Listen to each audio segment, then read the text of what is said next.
Sam with All Things Sam. Just coming through to give y'all a quick little video. It's not going to be too long. Just buckle in, sit down, take this ride with me. But before I get started, I just want to say thank you guys who have already subscribed. Thank you guys who comment and like on my videos and stuff like that. Please, please, please go ahead and share these videos. Go ahead and share my YouTube page. Go ahead and subscribe. Encourage others to subscribe. Let's get this thing popping. Let's get this show rolling because I got a lot of information I want to share with y'all. Like, seriously. I'm just waiting for more viewers so that way it can reach more people. But nevertheless, today's video topic is domestic violence, and how to know or how to see certain red flags that may indicate that you're with a potentially abusive partner. So domestic violence, for most part, people view as physical harm. But abuse comes in all forms, whether it's emotional, mental, physical. So currently I'm going to speak on emotional and physical, right? Slightly, maybe even mental. But the first telltale sign is when that person starts isolating you from your family, from your friends, from the things that you normally do. Like, have you ever had a person just tell you, like, something crazy, like they make it seem like something's a problem, like you're doing something wrong, like, why you always over there? Like, what? I'm always over there because that's my homegirl. That's the same girl that's been my friend since before I knew you. Like, what?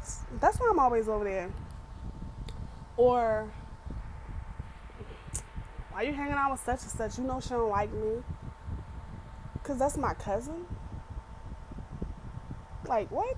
Boy, please, bye. So, number one, as I said, they try to isolate you. They try to just make it to where it's just you and them. Because now y'all are dependent on each other. Y'all are codependent, or you're dependent upon him. So then number two, they have a short temper. That should have been number one. But they have a short temper. They have a short temper, okay? They get upset about every little thing. They're upset about everything. Nothing is ever minute. And even the things that are minute, it turns into a huge problem. It comes a point where you may be afraid to say something or afraid to bring up something in fear of an argument. You may hold back on how you feel about certain things to avoid an argument, to avoid that person embarrassing you while you outside or in public, to avoid whatever may come because they can't control their anger and they don't know how to communicate properly. Number three. Number three. Honey.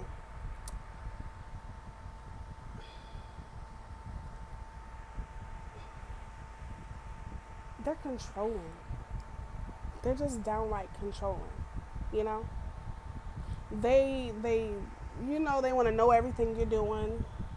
They want to know where you at, why you ain't answer my calls, why you ain't respond to my text on time, why you ain't do this, why you ain't do that. I called you at 12 o'clock. Why you ain't call me back? I was busy. I was working. I wasn't near my phone. Like, what? That's why I ain't call you back. You're not my father, okay? Like, it's controlling to the point that, like, if you start to feel that if you don't answer his or her text in a timely fashion, there's going to be an issue. That's an issue, okay? If you start to feel that if you don't do things on their time, there's going to be a problem, that's an issue, which leads to number 4, patience. They have short patience. Like I said, If you don't do things in their time, it's an issue. Prime example, I had a situation with an ex of mine. Um, we're going to call him Alvin. Okay, we're going to call him Alvin. Uh, so I had a situation with Alvin. You know, I was coming from school or whatever. Alvin had I think an orientation or whatever.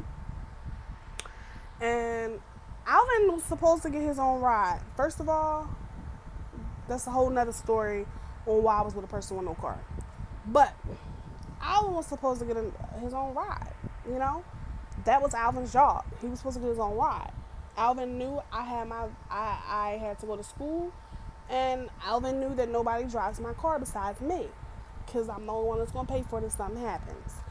So, Alvin needs to get to an orientation, and Alvin's ride canceled at the last minute. So, Alvin texts me in a panic. I'm like, hey, I'm on my way. I go to school an hour away now. So, I'm like, okay, cool. I'm on my way. I'll be there shortly. I'm not going to be there in time to get you there on time, but the orientation was like 10 minutes away, and I was going to get there like maybe 5 minutes before the orientation started. So I'm like, okay, I'll text you soon as I get there. When I get there, I will be outside already ready. I'll have the car started up. You just come down, we zip over there, boom, you're done. You probably be like 5 minutes late, but you'll be there. You hear me?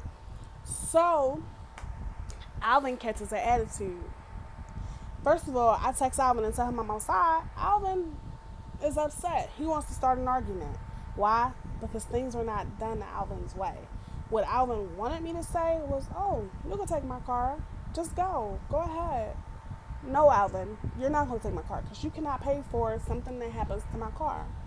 So I'm like, so I go upstairs to talk to Alvin, try to convince Alvin to go to the fucking to go to the orientation, right? So I'm trying to convince Alvin to go to the orientation.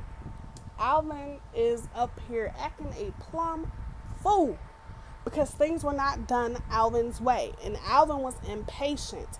Alvin could not wait on me to get home. Alvin didn't want to be 5 minutes late. First of all, Alvin, you had a ride, but that's a whole nother thing.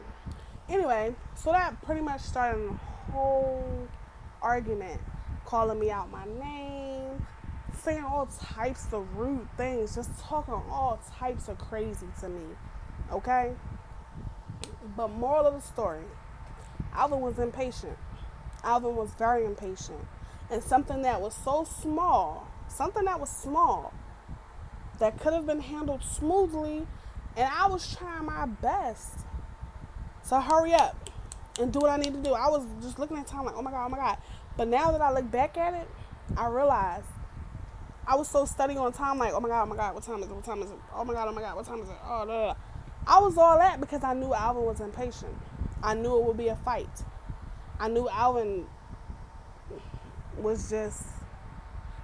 So anyway, they're impatient, honey. They are impatient. And these things go for males and females. I just want y'all to know that. Because us females are not... We can be toxic too. We can be involved in domestic violence and start domestic violence as well. But yeah.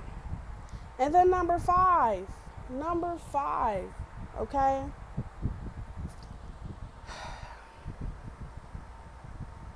They're manipulative. They are manipulative, narcissistic.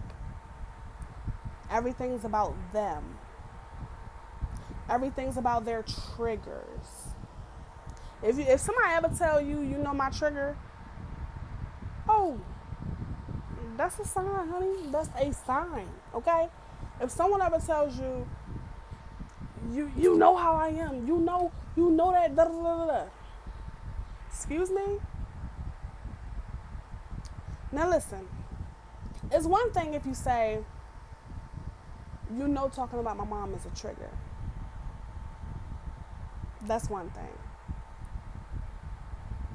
You know not answering the phone is a trigger. You know you shouldn't have did this. Had you not done this, I wouldn't have did that. Had you answered the phone, I wouldn't have hit you. Had had had you answered my text, I wouldn't have did this. Had you not did that, I wouldn't have slept with this person. What? What? What? What? What? What? I know your trigger. You're grown. You can handle yourself. I didn't touch you because you pulled my trigger a little while ago. I didn't punch you in the face though. I held my composure because I'm grown. I'm an adult. So yes, if you have someone that cannot control their emotions, someone that is impatient, someone that uses the phrase, you know my trigger, oh, honey, let them go. If you see anybody with any of these signs, please either advise them to seek counsel, like counseling, or let that go, sis. Let that go. Let that go. Okay? Let it go. I want to see you around. Okay?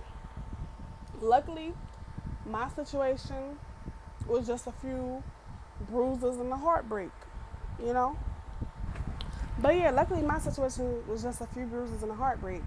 But sometimes shit gets real, yo. People will put you in the hospital. People will kill you. You know what I'm saying? So just be vigilant, just pay attention, and just understand the person you're dealing with. You do not have to settle for that. Okay? You do not have to settle for that. Like I said, some stories end up like mine. Through bruises and a heartbreak, you learn your lesson, keep moving. And some situations, because my situation could have turned out worse because I didn't learn my lesson the first time. I made the mistake of trying to care about somebody. I made the mistake of trying to be compassionate. I made the mistake of trying to have patience and worry about someone else's situation more than my own. I was worried about Alvin because Alvin didn't have nowhere to go. But what I should have been worried about was Samantha. Okay? Samantha needed to be safe. Samantha needed to have peace of mind in her own home. Samantha needed to have peace in her own home. Like, you can't worry about the other person when it comes to that situation. It's you or them. It's do or die. Leave or just deal with what may come. But I urge you guys to just dip. You don't deserve that type of energy in your life. You don't deserve that type of situation. Just dip, you know? So, I hope this has helped some of you guys. I hope if you're in this situation that this has opened your eyes like, yo, he do that. He is like this. Or she do that. She is like this. She showed him how to be patient. She showed me getting crazy. She be trying to separate me from my, whatever. I hope the situation helps you guys and that, like I said, I just hope you understand and learn that you deserve better and domestic violence is just a load of crap. So, yeah, I understand I'm flying through this. I understand that I'm speaking lightly on it. I do not take it lightly at all. However, the other extreme is I'm very emotional. So, I'm either going to cry here or I'm going to be very lackadaisical. I prefer to be a little lackadaisical. So, please don't think I take it for a joke by any means. Not at all. If you want to hear my full relationship story and some things that I wish I could take back from that relationship, comment below. I'm an open book. I'm cool with sharing that with you guys. If you want to know some of the mistakes I made in picking that person, like not just on the domestic violence tip, but just like, girl, you knew better. Like, he didn't have no call. Like, girl, you knew better. Comment that below. Like I said, I'm an open book. I don't mind sharing it. But yeah, I hope this has helped you guys. And like I said in the beginning, please like, share, subscribe, and comment. But definitely share this bad boy so people can subscribe. Because there's more coming. Like, I promise. There's more coming. Thanks. Peace.